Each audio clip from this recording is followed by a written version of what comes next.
मेरे सभी संत भाइयों को साहेब गुरु सतनाम। बोल दो सतगुरु बाबा की जय, बोल दो सतनाम सत्य पुरुष पिता की जय। ये संतों, आज हम परम पूज्य बाबा गुरु घासीदास के जीवन परिचय के बारे में जानेंगे कि गुरु जी का जीवन कैसे चला और उसका जन्म कैसे हुआ। बाबा जी का जन्म कैसे हुआ। अब इस संसार में, इस माया के बाजार में गुरु जी का आने का सर्वप्रथम जानते हैं कि गुरु जी का पूर्ण नाम क्या है।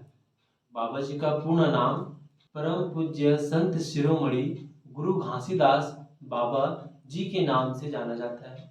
गुरु जी की माता का नाम दाई अमरोती और उनके पिता का नाम पिता महबूदास था।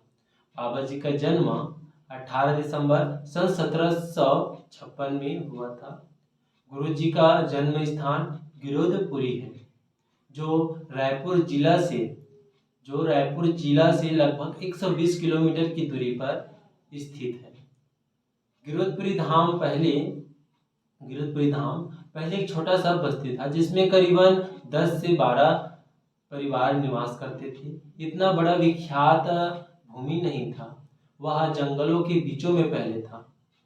वह जंगलों के बीच आज भी अगर आप गिरोधपुरी में जाते हो तो आसपास के इलाकों में आपको जंगल दिखाई पड़ता है। पहले गिरोधपुरी जंगल था, जो आज की स्थिति में, क्योंकि सदगुरु बाबा के जो पूर्वज थे वे यहीं आकर निवास करते थे, क्योंकि पहले नारनौल में गुरु घासीदास जी के पूर्वज निवास करते थे, जो मुगलों के कारण, उनके अत्याचार के कारण नारनौल को छोड़कर यहाँ गिरोधपुरी में आकर बस गए थे। तो जैसे कि हम यह जान सकें कि बाबा जी का जन्म सन 1756 में हुआ था। बाबा जी का जन्म इस उद्देश्य से हुआ था कि वे मानव समाज, वे संत समाज को सत्य के मार्ग और सत्य कर्म को बता सके, समझा सके। बाबा जी बचपन से ही सत्कर्म करते थे और सतनाम के ज्ञान, सतनाम के उद्देश्य, सतनाम की सत्संगत क्या है, सत्कर्म किस प्रकार करना चाहिए, इस पर बाबा जी अधिक विचार करते थे और लोगों को बताते थे और समझाते थे। जैसे कि जानते हैं कि जो व्यक्ति रहता है और संत रहता है, सत्कर्म के बारे में लोगों को बताता है।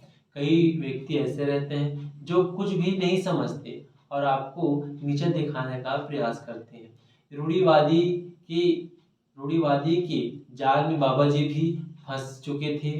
रूढ़िवादी के जाल में बाबा जी फंसे थे, उससे उबरे थे और लोगों को उससे उबारने का प्रयास भी करते थे। तो बाबा जी ने अपने 42 प्रकार के वाणी, 7 दिव्य संदेश पूरे मानव समाज, पूरे संत समाज को दिया। अब गुरु जी का जन्म इसी प्रकार से हुआ। बाबा जी का मृत्यु 1850 में माना जाता है। यह प्रमाणित नहीं है कि बाबा जी का मृत्यु कब हुआ था, कैसे हुआ था, लेकिन यह माना जाता है कि बाबा जी का मृत्यु 1850 में हुआ था, जो अभी तक किसी भी व्यक्ति को यह मालूम नहीं है कि कहाँ हुआ था, कैसे हुआ था। अज्ञात रूप से गुरु जी का मृत्यु हुआ था। देखो भैया, जो इस मृत्यु लोक में आया है, किसी न किसी रूप में उसे इस मृत्यु लोक से जाना पड़ता है। तो बाबा जी कि गुरु जी का जन्म इसी उद्देश्य से हुआ था। बाबा जी का जन्म इसी प्रकार से हुआ था।